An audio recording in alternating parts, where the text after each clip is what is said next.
Bonjour et bienvenue dans cette vidéo qui va illustrer le cours de notre quatrième semaine. Nous allons donc étudier le nombre dérivé. Et avant de passer à ce nombre dérivé, je vais vous faire des rappels sur les équations de droite. Alors, en introduction, je vous ai donné l'exemple d'un fraisage en commande numérique. On part de votre pièce que vous avez réalisée en CAO, SolidWorks. Donc un carré sur lequel vous avez fait un arrondi, un quart de cercle.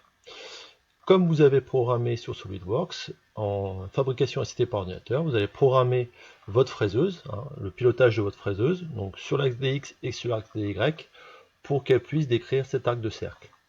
Donc il y a des logiciels de programmation qui ont des commandes spécifiques.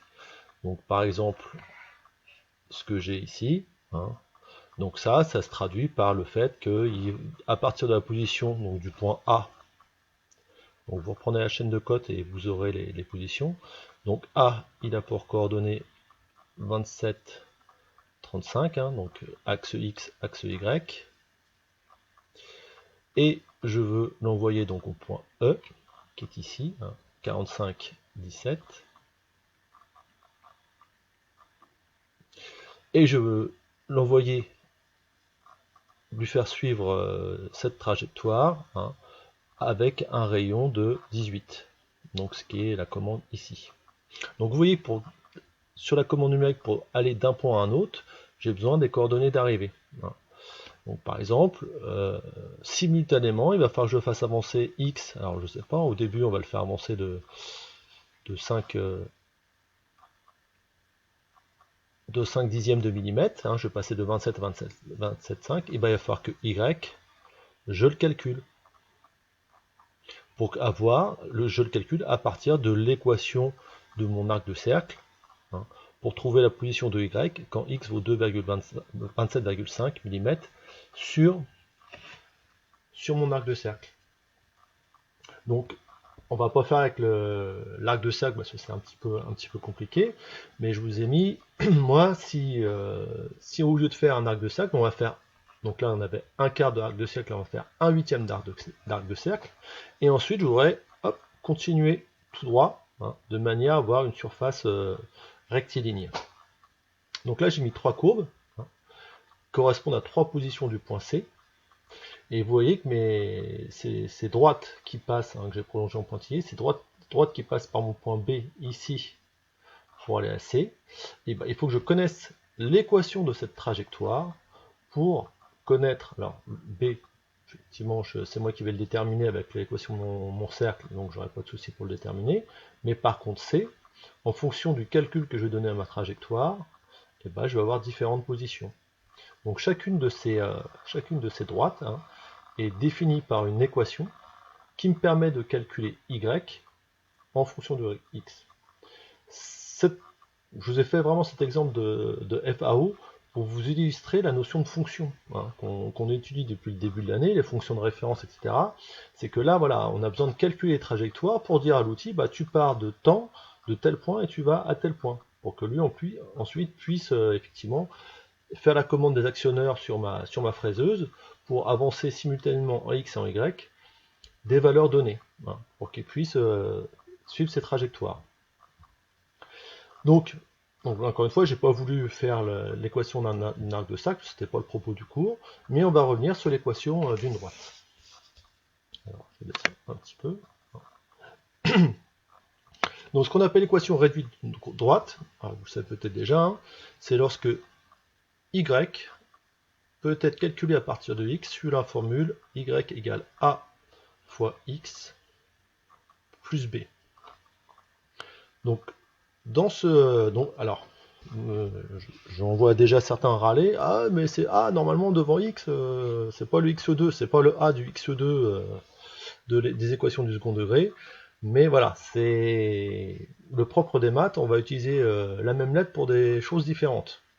Donc là, A dans ce cas-là, c'est pas le coefficient qui multiplie le x au carré comme dans les équations du second degré. A, c'est ce qu'on va appeler le taux d'accroissement.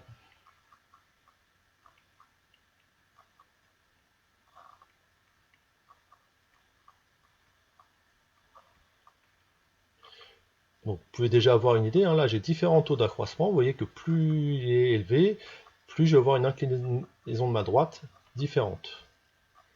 Et B, on va appeler ça l'ordonnée à l'origine. Alors comme d'habitude en lycée professionnel, on va vous faire ça de manière, ces calculs de manière algébrique, mais aussi de manière graphique. Donc si je reprends donc là mon schéma, j'ai mon point A qui a pour coordonnées 2, 3,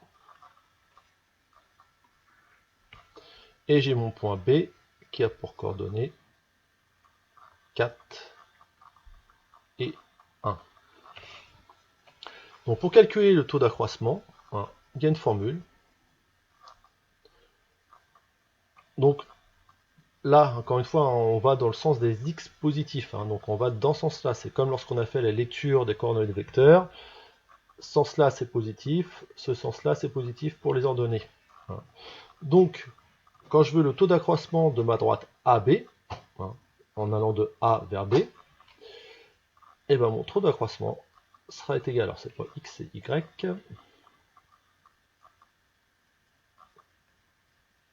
Donc ce sera l'ordonnée de B moins l'ordonnée de A divisé par l'abscisse de B moins l'abscisse de A.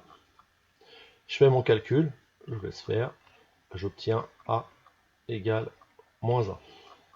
Donc ça veut dire que mon équation, dans mon cas, là, dans mon exemple, donc mon équation s'écrira donc y égale moins 1 fois x plus b. Ordonnée à l'origine. L'ordonnée à l'origine, donc c'est un coefficient qui est ajouté après la multiplication par le taux d'accroissement. Je sais que mon équation a cette forme-là. Je sais que A, là je vais écrire un peu en mathématiques, appartient à la droite AB.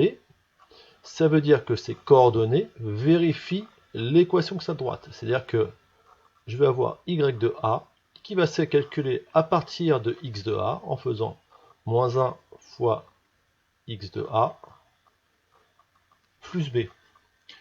A, y de A, je connais. Je reprends mes coordonnées, ça c'est 3. Donc moins 1 fois x de A, c'est 2. Plus B, petite équation du premier degré, je trouve B égale 5. Donc voilà comment on calcule le taux d'accroissement et l'ordonnée à l'origine de mon équation. Donc dans mon exemple, mon équation va pouvoir s'écrire y égale moins x plus 5. C'est-à-dire que si je veux calculer la position du y pour x égale 6, je mettrai x égale 6 ici, et je pourrais déterminer que moins 6 plus 5, moins 1, donc voilà, on retrouve bien le point ici. Donc ça c'est pour le calcul. Comment ça va-t-il se passer pour la lecture graphique, que je vous demanderai aussi de faire. Donc le taux d'accroissement, on va reprendre un peu la méthode des vecteurs, c'est-à-dire qu'on va se déplacer suivant les x positifs, mais cette fois-ci d'une unité. Donc je me déplace de une unité, là j'ai bien une unité de graphique, et ensuite je trace une verticale pour aller rejoindre ma courbe. Donc là, je trace la verticale, et en fait, mon taux d'accroissement, il se lira ici. Alors attention, là je vous ai dit c'est le sens positif. Là maintenant mon taux d'accroissement, pour rejoindre ma courbe, j'ai dû descendre de combien? De 3 à 2, j'ai dû descendre de moins 1. Et je retrouve bien le calcul précédent, A égale moins 1. Donc je vous rappelle, j'avance suivant les x positifs, et ensuite je vais rejoindre ma courbe. Si ma courbe elle avait été, c'était la représentation d'une fonction croissante, si elle avait été dans l'autre sens, je serais remonté, et donc j'aurais eu un A positif. Donc voilà pour le calcul du taux d'accroissement. Pour la lecture de l'ordonnée à l'origine, ça c'est très simple. Ordonnée à l'origine, ça veut dire c'est quelle est la valeur de y pour x égale à 0. Donc je regarde, x égale 0, c'est ici, donc c'est l'axe des ordonnées. Je regarde le point d'intersection, et là je lis bien b égale 5. Donc voilà comment on calcule, et on lit sur un graphique les deux paramètres qui permettent d'avoir l'équation réduite d'une droite. Donc je vous laisse faire des exercices d'application, on en rediscutera au prochain rendez-vous. Bon courage!